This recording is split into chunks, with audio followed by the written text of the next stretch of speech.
성서시대의 문화, 오늘은 사도 바울에 대해서 살펴보겠는데, 바울의 정신과 또 활동과 서신에 대해서 살펴보겠습니다. 지난번에 제가 성서지리 온라인 강좌를 한 적이 있습니다. 그때는 바울의 전도 여행을 중심으로 살펴보았습니다만은, 이번 강좌에서는 바울의 정신과 그 사상과 서신들, 그리고 바울의 선교가 가져온 종교 사회학적 영향에 대해서 살펴보도록 하겠습니다. 바울은 원래 유대 이름으로 사울이라는 이름을 가지고 있었습니다. 사울은 독실한 유대교 신자요, 기독교도들을 박해하고 서대반을 죽이는 일에 가담을 했습니다. 대제사장들로부터 공문을 받아서 다메섹으로 가다가 예수를 극적으로 만나서 아라비아에 3년간 지내면서 자신의 마음을 정리하고, 이때까지 자기가 유대교에서 배워온 그 율법으로는 예수를 죽일 수밖에 없었던, 믿는 사람들을 박해할 수밖에 없었던 그런 형편에서 이제 예수를 다시금 메시아로 만난 뒤에 그 율법에 대해서 다시금 연구하고 자기 마음을 정리하고, 또 이때까지 잘못 살아왔던 생활에 대해서 너무나 큰 충격을, 마음의 정리를 할 필요가 있었습니다. 그리고 다소에 내려가서 8년간을 구약 성경을 재해석하는 공부를 했습니다.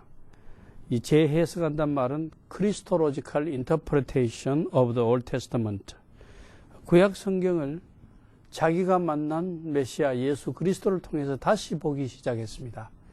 그리고 이 구약 성경을 과거와는 다른 해석으로 예수 그리스도를 중심으로 새롭게 해석하는 과정을 한 8년간 공부를 했습니다. 그리고 기독교를 전하는 사도가 되었기 때문에 그야말로 그는 준비된 전도자였다고 할 수가 있습니다. 그럼 여기서 초대 기독교 박해와 바울의 회심에 대한 영상을 보시겠습니다. 지배자 로마가 앞잡이로 내세운 유대의 왕 헤롯 아그리파는 서기 37년 이후부터 예루살렘의 예수 추종자들을 심하게 박해합니다. 기독교도들을 수시로 괴롭히고 재판에 붙여 때때로 처형하기까지 했습니다. 서기 44년경 헤롯 아그리파는 드디어 사도 중에 한 사람이며 요한의 형인 야고보를 교수형에 처합니다. 그의 죄목은 예수를 메시아로 거짓 증거하여 사람들을 현혹시켰다는 것이었습니다. 헤롯 아그리파는 기독교도를 반역자로 생각을 했습니다.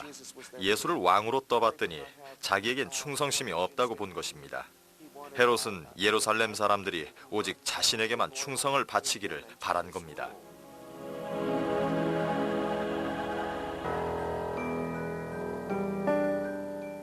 십자가의 길을 따르는 유대인을 가장 극심하게 박해한 자는 같은 유대인인 사울이었습니다.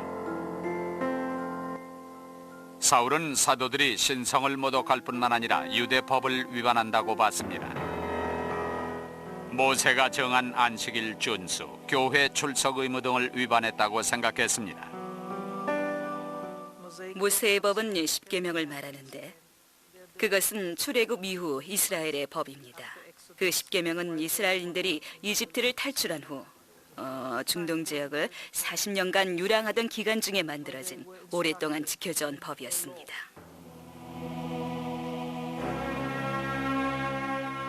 사도들은 예수가 한 대로 안식일에도 환자를 치유하는 등 10계명을 위반했습니다.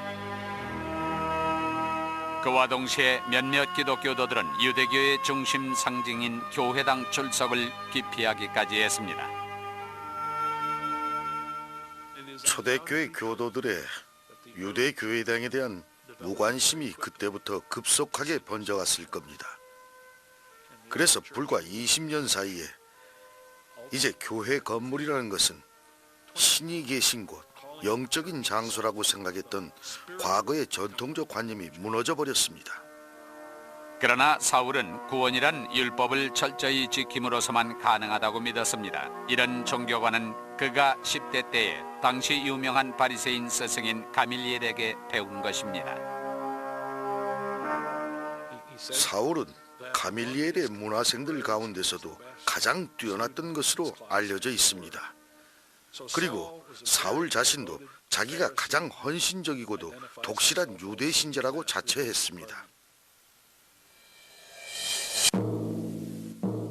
스데반을 돌로 쳐 죽인 사울은 다마스쿠스와 시리아 일대의 기독교도들을 처단할 책임자로 임명됐습니다.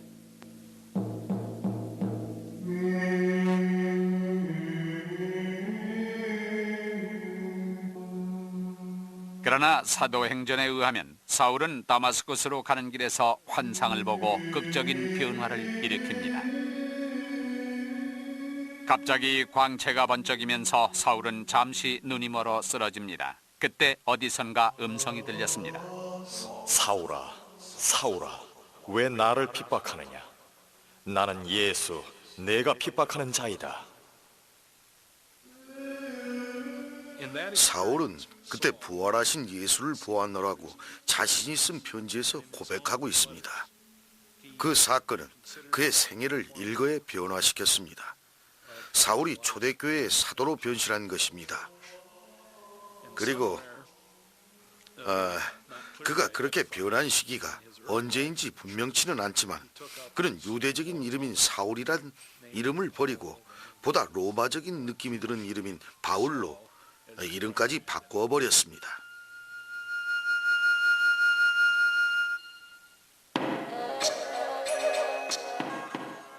바울은 예수가 친히 그에게 구원의 복음을 전하라는 사명을 내렸다고 믿었습니다.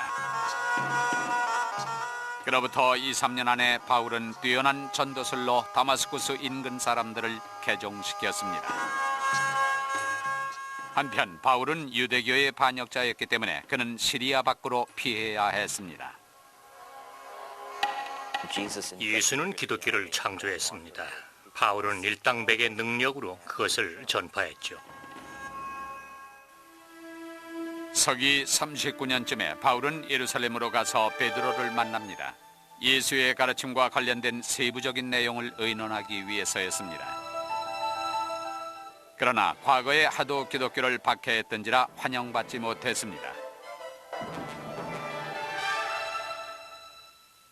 바울은 예루살렘에서 12사도들과 힘겨운 논쟁을 했겠죠.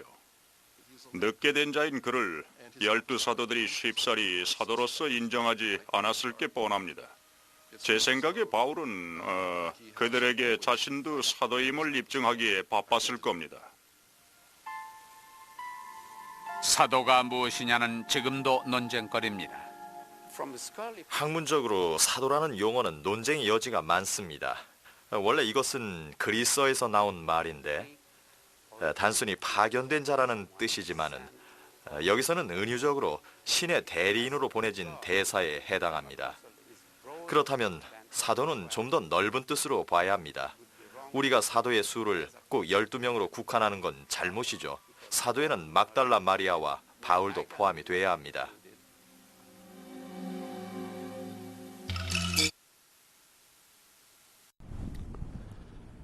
영상을 잘 보셨죠?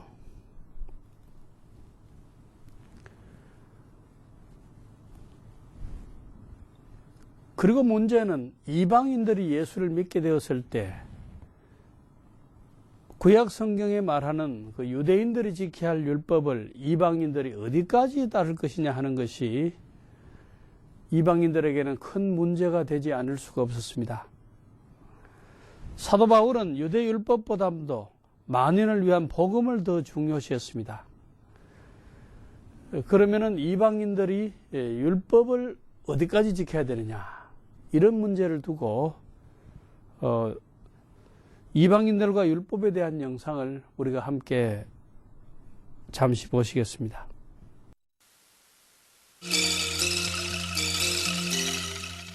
유대 율법을 어디까지 따를 것이냐를 놓고 바울과 제자들 간의 의견이 달랐습니다. 제자들은 십자가의 길을 따르는 무리의 남자는 의식의 정결성을 유지하기 위하여 할례를 받아야 하며 일정 음식의 금지, 이방인들과는 결혼 금지 등을 준수할 것을 고집했습니다. 초창기 예수를 따르던 사람들은 예수처럼 선한 유대인들이었습니다. 그들은 대부분 예수를 따르는 것이 바로 2000년 전부터 내려오는 유대인이면 누구나 지켜야 하는 것으로 당연시 되어 있는 전통인 모세의 율법을 따르는 것으로 믿었으며 이를 따르려고 노력했습니다. 그러나 개종자 바울이 볼 때 중요한 것은 부활의 복음이지 유대율법은 전혀 중요하지 않았습니다.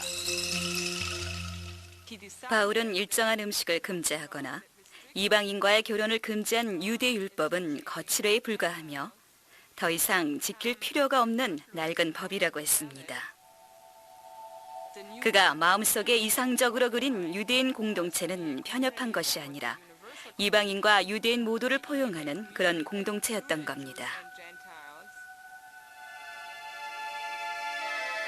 바울은 로마 제국 전체의 복음을 전하기 위하여 예루살렘을 떠났고 기독교 공동체에는 이방인도 포함되어야 한다는 그의 주장은 베드로를 고민에 빠뜨렸습니다. 사도행전 기록에 의하면 베드로는 예루살렘 북쪽에 있는 자파라는 마을에서 자던 중 예언적인 꿈을 꾸었습니다. 베드로는 유대 율법에 금지되어 있는 음식이 하늘에서 쏟아져 내리는 꿈을 꾸었습니다. 거기서 그는 이 금기가 굳이 지킬 필요가 없는 것임을 깨닫고 그렇게 가르치기 시작했습니다.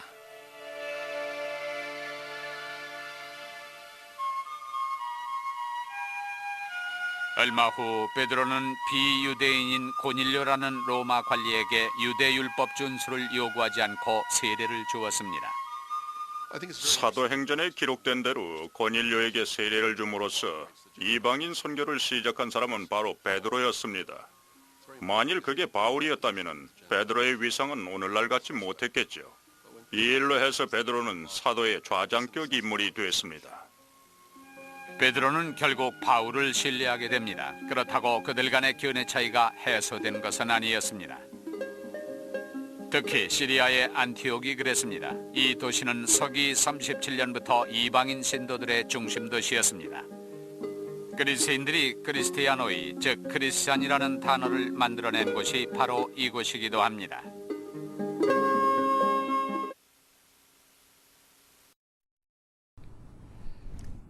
이 영상을 잘 보셨죠? 시리아의 안디옥 교회, 한국 성경에는 수리아라고 번역했습니다만은 시리아, 수리아 같은 말입니다. SYRIA, 시리아, 수리아. 이 시리아의 안디옥 교회는 유대인들과 이방인들이 함께 섞여 있는 국제적인 교회였습니다. 이런 교회였기 때문에 이방인들을 향해서 세계 선교를 할 수 있는 잠재력을 가진 교회였다고 할 수 있습니다.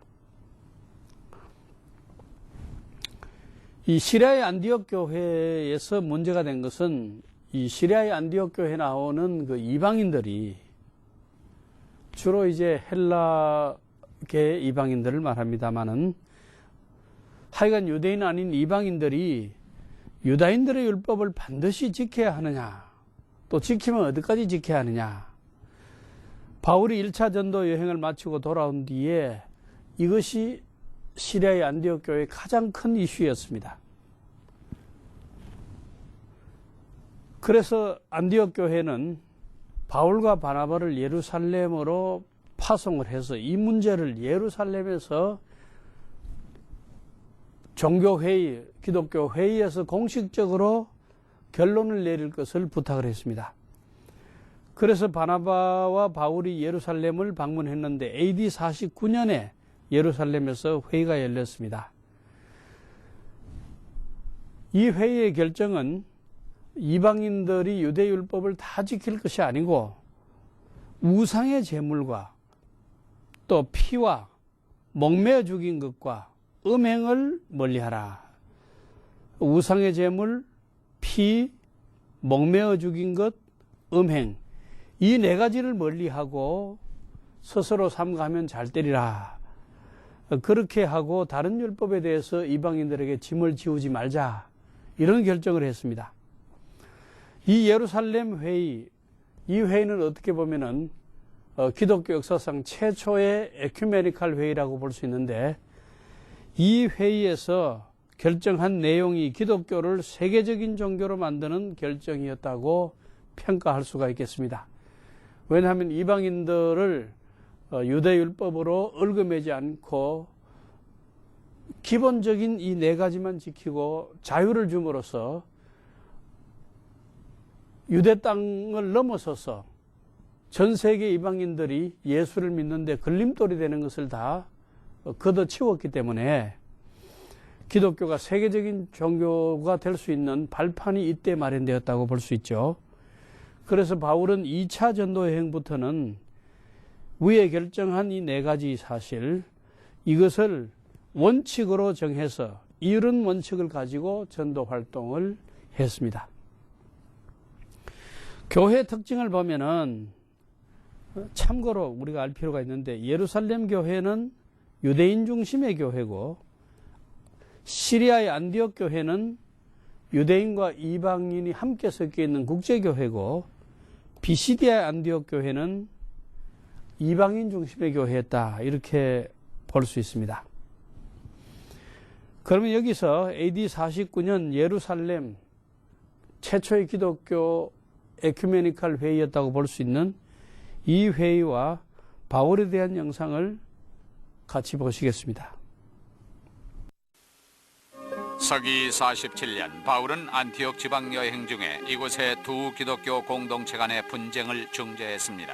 이곳의 유대인 공동체가 이방인 공동체에게 유대율법을 지키라고 요구한 것이 분쟁의 발단이었습니다.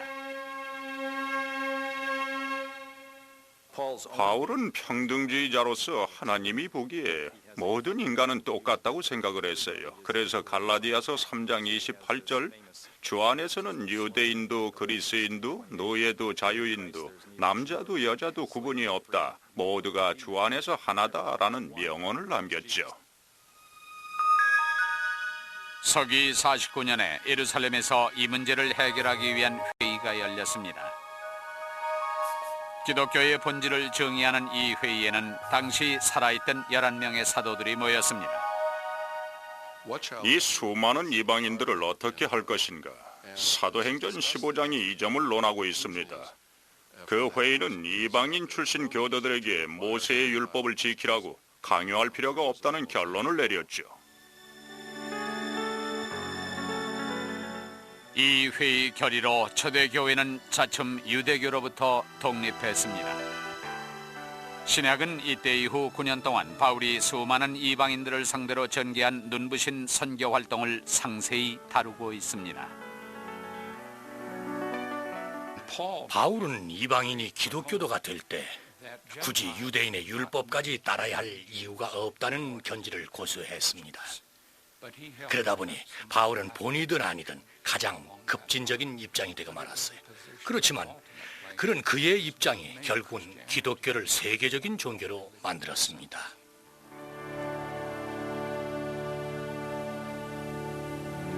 바울은 유대교와 로마 당국의 박해에 개의치 않고 전도를 감행했습니다.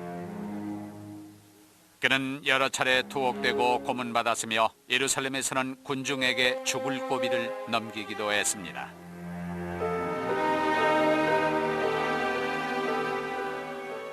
드디어 바울은 이스라엘 북부의 항구 도시 카이사리아에서 체포되어 그곳에서 2년간 옥살이를 했습니다. 견디다 못한 바울은 서기 60년 로마 시민권을 행사하여 황제 네로에게 재판을 청구했습니다. 그래서 바울은 로마에서 가택연금 상태로 지내며 서신을 통해 교회를 지도했다고 합니다. 그런데 이상한 것은 성경에 바울이나 11명 사도들의 그 뒷이야기가 없다는 점입니다.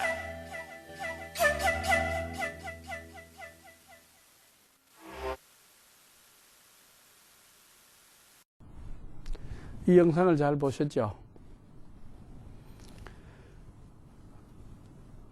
기독교 선교에 있어서 이 회당이라는 역할은 아주 중요한 역할을 했습니다. 유다인들은 가는 곳마다 회당을 설립했습니다. 이 회당 설립은 특히 그 기원전 586년에 느부갓네살의 그 바벨론 왕이죠. 느부갓네살의 예루살렘 침공과 또 그로 말미암아 솔로몬 성전이 불타버리고 난 뒤에 유다인들이 바벨론으로 포로로 갔죠. 이 포로로 잡혀가면서 외국 실향 생활을 하면서 고향을 잃어버리고 나라도 잃어버리고 떠돌이 생활을 하면서 그들의 마음을 달래고 그들의 신앙을 추스릴 것은 회당이었습니다. 그래서 그들은 가는 곳마다 회당을 지은 것이 그때부터 세계 각지에 유대인들이 있는 곳에는 회당이 있었습니다. 그리고 회당은 안식일마다 집회를 가졌습니다. 율법을 공부하고 기도하고 여행자에게는 숙소도 제공하고 이런 역할을 회당이 맡아서 했는데 예수님 당시에도 이스라엘 땅에도 회당이 많았습니다. 그래서 예수님께서는 여러 회당에서 하나님의 나라를 전파하시고 병자들을 고치신 기사가 성경에 나와 있습니다. 사도 바울도 전도 여행을 가는 곳마다 회당에 들려서 복음을 전했습니다.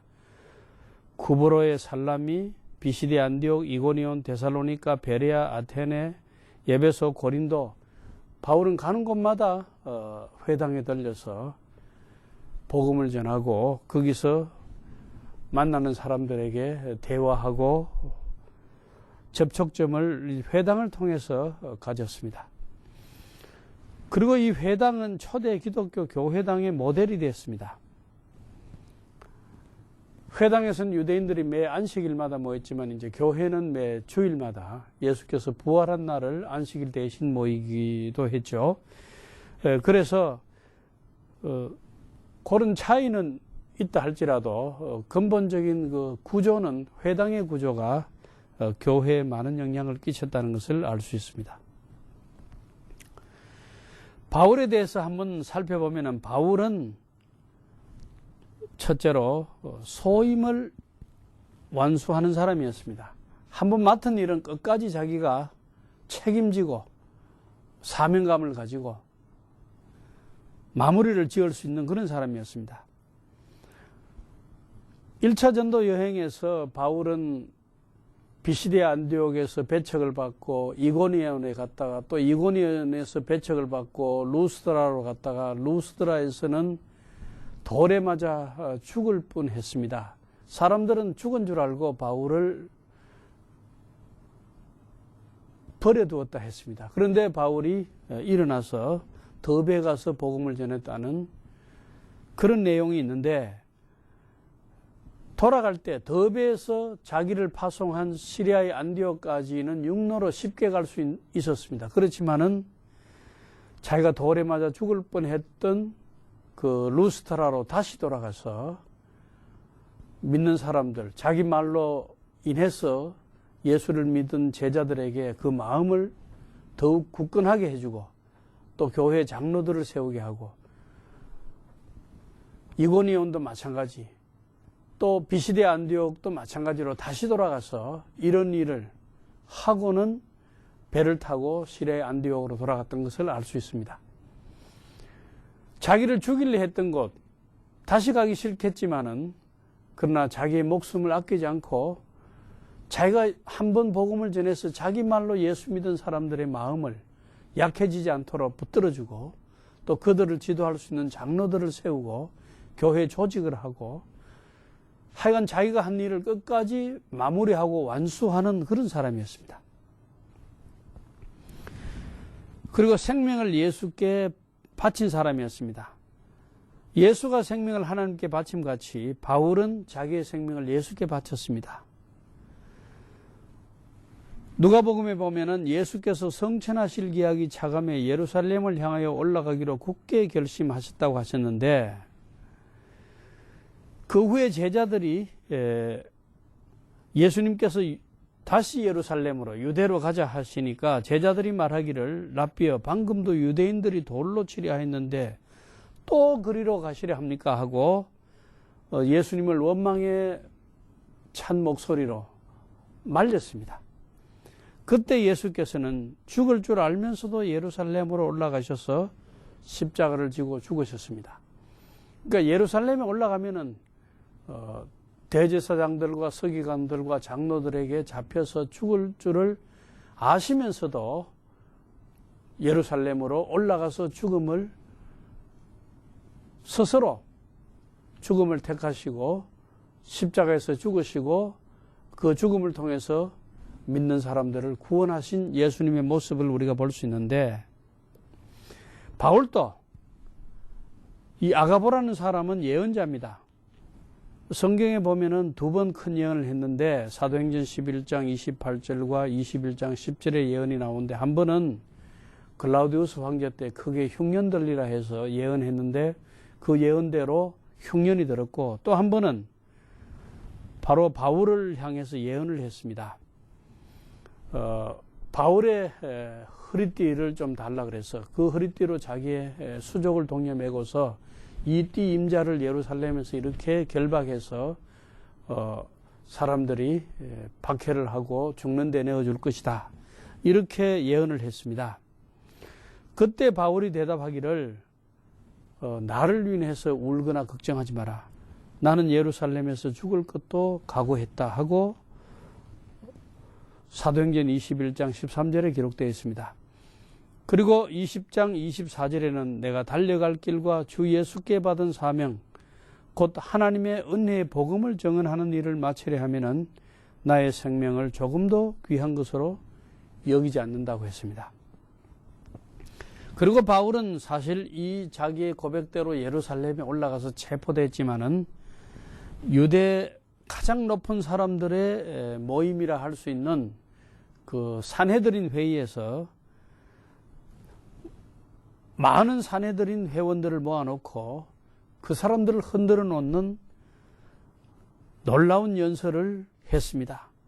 그리고 그 산헤드린 안에 사두개인들과 바리새인들 두 파가 함께 섞여 있었는데 이 두 사이를 갈라놓고 사두개인과 바리새인들이 바울의 연설 때문에 분쟁이 생기도록 했습니다. 자기는 바리새인이기 때문에 죽은 자의 부활 때문에 내가 이 고난을 받는다 함으로써 자기의 그 바리새인의 신분, 또 로마 시민의 신분, 또 그가 가지고 있는 지식을 다 활용해서 전도 활동에 이용했다는 것을 알 수 있습니다. 그런데 이 백부장 글라우디오 루시아가 유대인들에게 바울이 린치당하는 것을, 폭행당해서 죽는 것을 막기 위해서 바울을 유대인들의 손에서 건져서 안토니아 포트레스, 예수께서도 거기에 재판을 받으시고 채찍질 당하셨던 그 안토니아 요새 빌라도 법정, 거기서 갇혀 있다가 이 백부장이 가이사라로 바울을 보냈는데, 바울을 가이사라로 보내기 위해서 보병 200명, 기병 70명, 창병 200명을 동원해서 호위했다는 것은 참으로 놀라운 사실이 아닐 수가 없습니다. 이 바울 한 사람을 위해서 이런 그 호위병이 따랐죠. 그리고 결국 가이사라 감옥에서 2년 동안 갇혀 있다가 바울이 로마로 호송되죠. 가이사라 항구에서 배를 타고 로마로 가는 길에 그 유라굴로라는 풍랑을 바다에서 만나는데, 우리 성경에는 유라굴로라고 번역을 했지만은 이것이 north east, 북동쪽으로 부는 바람을 말합니다. 이 큰 북동쪽으로 부는 바람 때문에 배가 이제 요동치고 풍랑을 만나서 깨어져서 생명이 위험해졌을 때, 그때 배에 타고 있었던 276명의 생명을 하나님께서 죄수의 신분으로 배를 타고 가는 바울에게 다 맡겼다 하는 것은 참으로 놀라운 일이 아닐 수 없습니다. 그래서 바울이 거기에서 자기를 호위하고 가는 로마 군인들 앞에, 또 백부장 앞에서 일장 연설을 하죠. 자기가 믿는 하나님께서 여러분들의 생명을 내 손에 맡겼다고 하는 놀라운 연설을 했습니다. 우리가 또 바울을 생각하면서 바울의 돈 관리에 대해서 생각해 볼 필요가 있습니다. 바울은 남의 신세를 지는 사람이 아니고 자기 손으로 일해서 자기뿐만 아니고 자기와 함께 다니는 동행들이 서는 것을 충당했다 했습니다. 그러니까 자기가 어디 가서 신세 지는 사람이 아니고 자기 손으로 일을 해서 자기도 서고 또 자기와 함께 따라다니는 사람들도 그 비용을 바울이 충당해 주었다는 이야기입니다. 정말 그 보스 기질이 있는 사람이죠. 이 보스 기질이 있는 사람은 자기를 따르는 사람들의 재정 충당할 능력이 있어야 됩니다. 그 재정 충당할 능력이 없으면 누가 그 사람 따라다니겠습니까? 이 보스 기질을 가지고 또 돈 관리를 잘하는 사람이었다, 이렇게 볼 수 있습니다. 그리고 수고하여 약한 사람들을 돕고 또 주 예수께서 친히 말씀하신 바 주는 것이 받는 것보다 복이 있다 하심을 기억하라, 이런 말씀을 하신 것 보면은 남에게 신세 지는 것보다 남을 도와주는 정신으로 바울은 살았다는 것을 알 수 있습니다. 심지어 로마 총독까지도 바울에게서 돈을 받을까 바라는 거로 더 자주 불러 같이 이야기했다고 했습니다. 이때 총독이 가이사라에 있었던 벨릭스 총독이죠. 그리고 또 로마로 가서도 2년 동안 셋집에 머물면서 하나님의 나라를 전파했다 했습니다. 셋집에 머물라 하면은 세를 줄 돈이 있어야죠. 그리고 그 셋집에 사람들이 드나들면서 자기가 전하는 복음의 말씀을 들을 수 있도록 어느 정도 규모가 있는 집, 그런 집을 세를 얻어 머물라 하면은 돈이 필요하죠. 이렇게 바울은 돈 관리를 잘하는 사람이었다, 그렇게 볼 수 있습니다. 그 다음에 바울의 제자 관리입니다. 제자 관리, 어떻게 보면 리더십 디벨롭먼트, 요즘 흔히 말하는 제자 디벨롭먼트 훈련이죠. 인사관리라고도 볼 수 있고 제자관리라고 볼 수도 있는데, 바울은 자기의 전도로 말미암아 자기를 따르는 사람들을 잘 관리하고 데리고 다니면서 훈련시켰다는 것을 알 수 있습니다. 2차 전도 여행 후에 아시아로 갈 때에, 그러니까 고린도에서 여행을 2차 전도 여행을 마치고 아시아로 갈 때에 거기서 고린도에서 만난 브리스길라와 아굴라가 바울을 따라 예배소까지 왔죠. 갱그레아 항구, 고린도에 있는 갱그레아 항구, 아시아로 가는 항구죠. 고린도는 로마로 가는 항구, 레카이온 항구도 있고 아시아로 가는 항구, 갱그레아 항구도 있는데, 고린도에서 예배소로 갈 때는 갱그레아 항구에서 배를 타고 예배소로 갔는데, 그때 브리스길라와 아굴라가 함께 동행하면서 예배소에서 머물게 되죠. 그리고 바울은 가이사라로 해서 수레 안디옥으로 돌아갔던 일을 볼 수 있습니다. 이때가 2차 전도 여행을 마치고 돌아갈 때죠. 그 다음에 3차 전도 여행을 마치고 아시아로 갈 때, 이것도 역시 3차 전도 여행을 마치는 것은 또 고린도에서 마치고 아시아로 갈 때에 동행하는 사람들을 보면은 소바드는 베레아 사람인데, 바울이 2차 전도 여행 때 베레아에 가서 전도를 했죠. 아마 그때 바울의 전도를 믿고 예수를 믿은 사람으로 생각됩니다. 그 다음에 아리스다고와 세군도, 데살로니가 사람이죠. 바울이 2차 전도 여행 때 데살로니가에 갔을 때 아마 바울의 전도로 예수를 믿은 사람 같습니다. 그 다음에 가이오는 더베 사람이니까 이것은 1차 전도 여행 때 갈라디아 지방이 더베, 그러니까 루스드라 더베 그 지역이기 때문에 거기서 만나지 않나 생각합니다. 그 다음에 디모데는 루스드라 사람인데 바울이 3차 전도 여행 때 루스드라에 들렸다가 디모데를 만나서 디모데를 데리고 떠나죠.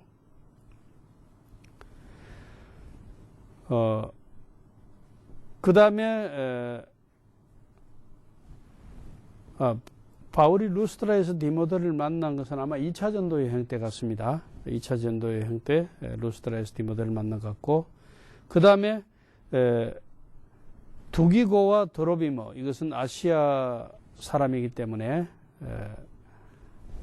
아마 예배소에서 만났는지도 모르겠습니다.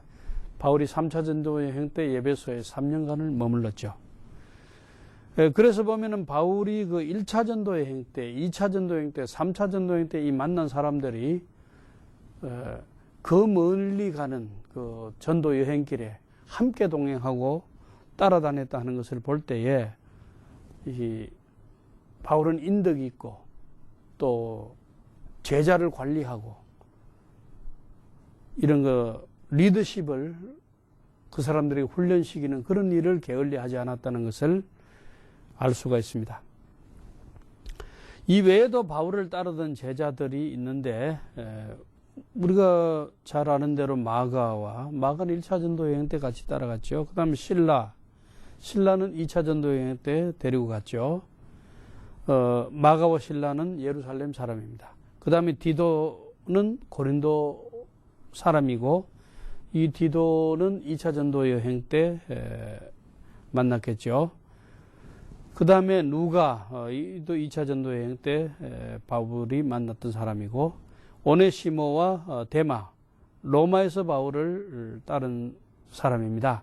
이것은 바울이 가이사라에서 출발해서 로마로 호송되어서 2년 동안 그 로마의 셋집에 유하면서 복음을 전할 때, 이 셋집이 바로 가택연금이죠. 복음을 전할 때 알게 된 사람들입니다. 그 다음에 골로새에 있는 빌레몬, 데살로니가의 야손, 이것도 야손도 2차 전도 여행 때 만난 사람이죠. 바울을 야손의 집에 들였다 하는 것으로 그 시장에 폭력배를 동원해서 야손의 집에 와서 유대인들이 난동을 부렸던 사건이 있죠. 그 다음에 가이사라에 나손이라는 사람이 있었는데, 이 사람은 바울이 3차 전도 여행을 마치고 가이사라에 상륙했을 때에 집사 빌립의 집에 있을 때 빌립의 딸들이 예언을 했죠. 또 빌립의 딸들도 예루살렘에 올라가지 말라고, 올라가면은 당신이 예루살렘에서 박해를 받을 것이라고 말렸죠. 그러나 바울은 그 모든 만류를 뿌리치고 죽음을 각오하고 예루살렘으로 올라갔는데, 올라갈 때 나손을 데리고 갔습니다. 왜냐하면 나손의 집이 아마 예루살렘에 있었던 것 같아요. 그 집에 머물기 위해서 데리고 떠났다 했습니다. 바울의 선교가 가져온 종교 사회학적 기능을 한번 살펴보면 참 의미가 있습니다. 이 중동과 그레코로만 종교를 기독교로 통합해서 세계를 기독교적인 유일신 종교로 바꾸어 놓는 일을 바울이 했다, 이렇게 볼 수 있습니다. 그 자연 현상을 고대 사람들은 신으로 숭배했습니다. 태풍이 분다든지, 그 다음에 천둥 번개가 친다든지, 그래서 사람들이 홍수가 나서 떠내려가고 또 번개를 맞아서 죽고, 이런 것이 다 신이 하는 것이다. 이 자연 현상을 신으로 숭배하고 하늘에 태양이나 달이나 별이나 모든 천체를 신으로 숭배하는 그 원시적인 사회에 있어서 여러 신들을 섬기는 그 다신교적인 종교가 지중해 지역 일대에 다 퍼져 있었죠. 이것은 메소포타미아도 마찬가지고 이집트도 마찬가지고 그리스 로마도 마찬가지였습니다. 이런 그 다신교 종교가 만연하고 있었던 지중해를 하나님을 중심한 유일신 종교로 바꾸어 놓는 일을 유대교도 물론 했지만은 바울이 했다, 이렇게 볼 수 있습니다.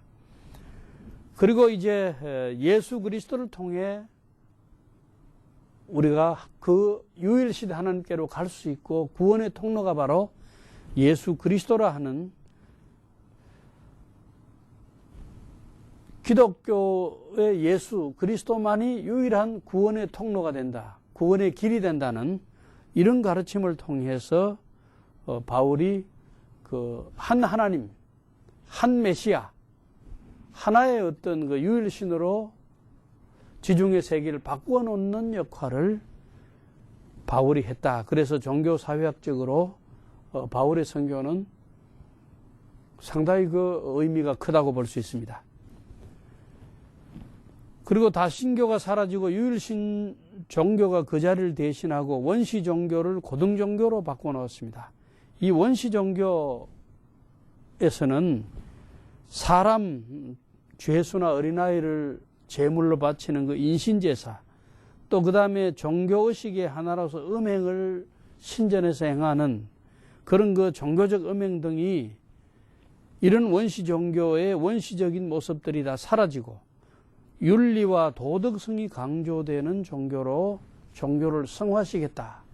이런 면에서도 그 종교사회학적인 기능이 설명될 수 있죠. 바울의 역할은 이런 면에서도 상당히 고등 종교를 소개함으로써 이런 그 원시 종교가 사라지게 하는 역할을 했다고 볼 수 있죠. 그리고 바울은 생전에 몸으로 전도한 것보다도 그가 죽은 뒤에 그가 쓴 편지들이 끼친 영향, 이것은 세계적으로 시대를 초월해서 지역을 초월해서 엄청난 영향을 끼쳤다고 볼 수 있죠. 오늘까지도 바울의 서신은 20세기에 21세기 이 과학이 첨단으로 발달된 오늘의 시대에도 우리의 정신에 양식이 되고 생명을 주고 새로운 생기와 용기를 불어넣는 책이 되고 있죠. 그런데 이 바울의 서신은 신학을 만들기 위한 것이 아니고 신앙 지도를 위해서 기록한 것입니다. 그렇기 때문에 내가 무슨 신학을 만들어야 되겠다 이런 뜻으로 한 것이 아니고 자기가 전도한 사람들을 신앙적으로 어떻게 지도해야 할 것인가 하는 그 절박한 필요성으로 쓴 책이다 이렇게 볼 수 있죠. 바울의 서신을 한번 정리해 보면은 제일 먼저 기록한 것이 그 고린도에서 데살로니가 교인들을 향해서 쓴 데살로니가 전후서입니다. 데살로니가 전서, 데살로니가 후서 2차 여행 때 기록했죠.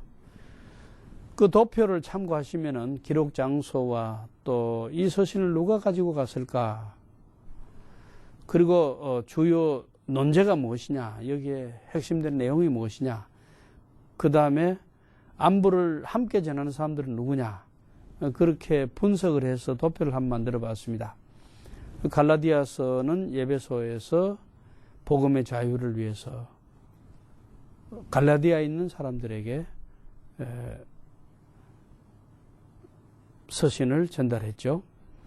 고린도전서, 고린도후서 이것은 또 예배소에서 또 마케도니아에서 기록을 했고, 로마서는 고린도에서 앞으로 로마에 갈 것을 생각하면서 기록을 했고, 예배소서는 바울이 1차 로마 감옥에서 1차 로마 감옥 하면 AD 60년에서 62년 사이에 가택연금 되어 있던 새 집에 있을 때 그 2년 동안을 말합니다.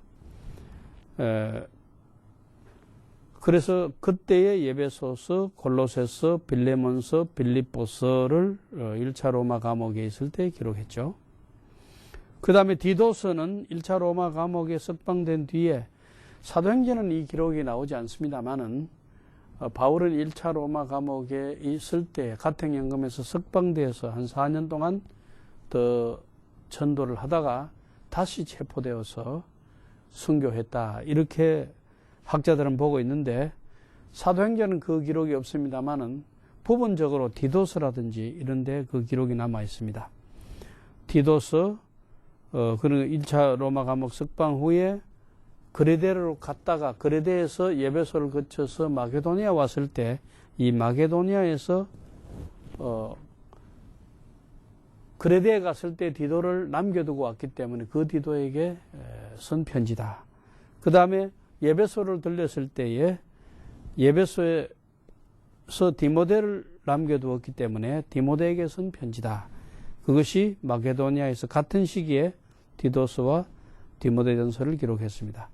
그 다음에 디모데 후서는 다시 바울이 체포되어서 로마 감옥에서 순교당하기 직전에 디모데에게 쓴 바울의 마지막 편지로 생각을 합니다.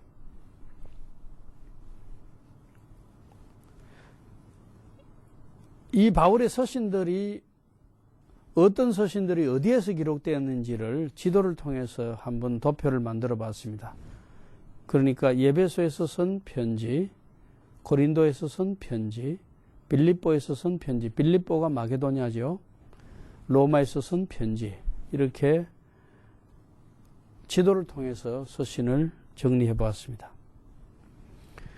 바울이 박해를 당했던 곳을 한번 살펴봤는데, 바울은 예수를 믿고 많은 박해를 당했죠. 처음 예수를 믿고 회개했던 그 다메섹에서부터 박해를 당했는데, 아르다 왕의 고관이 바울을 잡으려고 성을 지켰으므로 광주를 타고 덜창문으로 성벽을 내려가서 피했단 말이 바울의 고백을 통해서 고린도 후서에 기록되어 있습니다.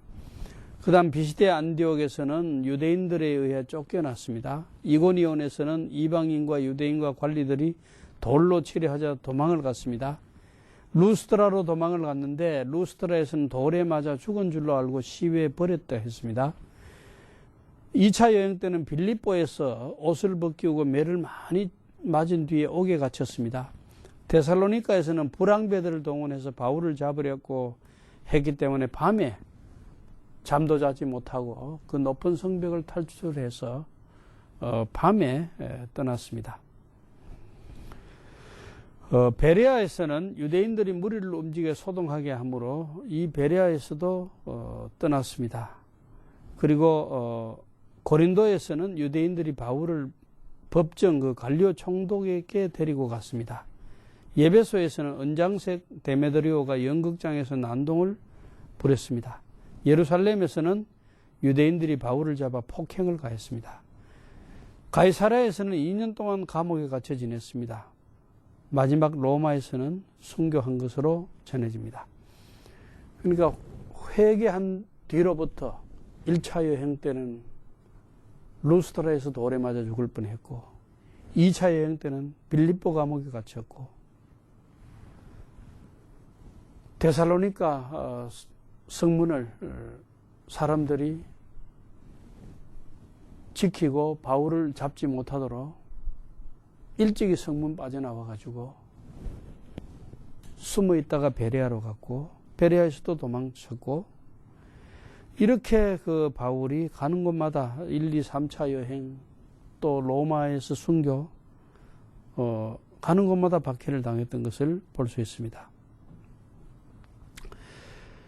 순교하기 직전에 바울이 디모데에게 보낸 편지를 우리가 알 필요가 있습니다. 전제와 같이 벌써 내가 부어지고 전제와 같이 부어졌다는 말은 내 몸은 이미 제단의 제물로 바쳐진 것입니다 하는 말입니다. 나의 떠날 시각이 가까웠다. 나는 선한 싸움을 싸우고 나의 달려갈 길을 마치고 믿음을 지켰으니 이제후로는 나를 위하여 의의 면류관이 예비되었으므로 주 곧 의로우신 재판장이 그날에 내게 주실 것이며 내게만 아니라 주의 나타나심을 사모하는 모든 자에게도니라. 이 순교 직전에 바울이 디모데에게 보낸 편지입니다. 또 전도자로서 바울의 고백을 보면은 고린도 후서에 이 고백이 잘 나타나 있습니다. 내가 수고를 넘치도록 하고 옥에 갇히기도 더 많이 하고 매도 수없이 맞고 여러 번 죽을 뻔하였으니 유대인들에게 40에서 하나 감한 매를 5번 맞았으며 얼마나 많이 맞았어요? 5번이나 이런 매를 맞았다는 거예요. 3번 태장으로 맞고 1번 돌로 맞고 3번 파선하고 일주야를 깊은 바다에서 지냈으며 여러 번 여행하면서 강의 위험, 강도의 위험, 동족의 위험, 동족이 자기를 죽이려 했죠. 유대인들이. 이방인의 위험, 이방인도 때로는 바울을 피파하고 했던 일이 있습니다. 시내의 위험, 광야의 위험, 바다의 위험, 거짓 형제 중에 위험을 당하고 또 수고하며 애쓰고 여러 번 자지 못하고 굶주리며 목마르고 굶고 춥고 헐벗으노라. 정말 그 그리스도를 위해서 자기가 핍박당하고 고통을 지내면서 살아왔던 과거를 스스로 회상하는 이야기죠. 바울은 AD 67년 로마에서 순교를 당했는데 그 AD 67년이 아주 바울이 순교당한 해인데 이때가 상황이 유대인들에게 또 기독교인들에게 나쁜 인상을 주던 그런 해였습니다. 왜 그러냐 하면은 AD 64년에는 로마의 대화재 사건이 있었는데 로마시의 상당 부분이 불타버렸을 때에 이 네로 황제가 자신이 방화를 해놓고 이 방화의 누명을 기독교인들에게 뒤집어 씌웠기 때문에 기독교인들에 대한 그 인상이 아주 나쁠 때 그런 때였고 또 이제 AD 66년부터는 유대인들의 반란이 로마를 상대로 해서 예루살렘에서 일어났기 때문에 이 반란 진압을 위해서 그 베스파시아누스 장군이 티투스 장군과 함께 유대로 파송되었던 그 시기입니다. 그렇기 때문에 로마 안에서 유대인들은 반란을 로마를 향해서 일으키는 그런 민족으로 이런 상황에서 기독교인이면서 유대인이었던 바울에게는 이 67년의 상황은 아주 좋지 않은 그런 분위기였다고 볼 수 있습니다. 이 AD 67년에 유대인이면서 기독교인이었던 바울은 네로 황제 치하에서 순교를 당했습니다. 바울을 정리하면서 마지막으로 제가 하고 싶은 말은 바울은 무엇보다도 예수의 심정을 가장 잘 이해한 사람이었다. 이렇게 볼 수 있습니다. 예수와 바울. 예수께서도 바울을 다메섹에서 제자로 사도로 불렀습니다. 불렀는데 이 부름받은 바울이 그 예수께 자기의 생명을 바쳐서 헌신한 것은 물론이지만은 우리가 한 가지 주목해야 할 것은 이 바울이 예수께 자기의 생명을 바친 것도 중요하지만은 바울은 예수의 심정을 가장 잘 이해한 사람이었다. 그 점을 제가 한번 정리를 해봤습니다. 예수처럼 박해를 받고 매를 맞았다는 것, 예수가 박해당한 것, 그 박해를 바울이 맞으면서 당하면서 예수께서도 이런 심정으로 당했을 거야. 이런 마음을 이해했다는 것. 그 다음에 독신으로 지냈기 때문에 독신자의 생활이 어떤지를 이해할 수 있었고, 일단 머리 둘 곳 없이 나그네로 늘 다녔기 때문에 나그네 생활에서 느끼는 것, 그 심정, 그 고독함, 그 외로움을